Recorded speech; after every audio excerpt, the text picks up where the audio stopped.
Welcome to the Banker Lamp. Please enjoy the video. You already have the 3D document open, so start by verifying 3D tools are active.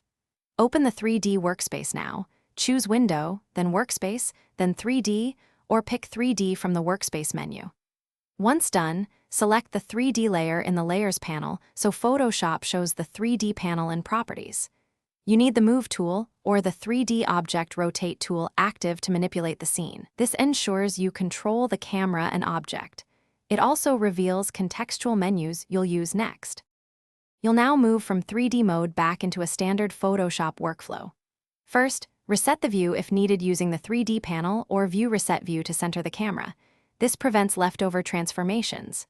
Next, switch tools, press V to pick Move, or choose a brush or type tool, which stops 3D gizmos from intercepting clicks.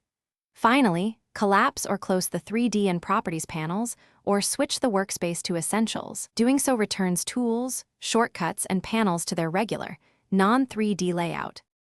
You're almost done. Finalize the transition by saving or exporting in the format you need. If you want to remove 3D entirely, rasterize the 3D layer so it's a flat layer, or export a PNG/JPEG for universal use.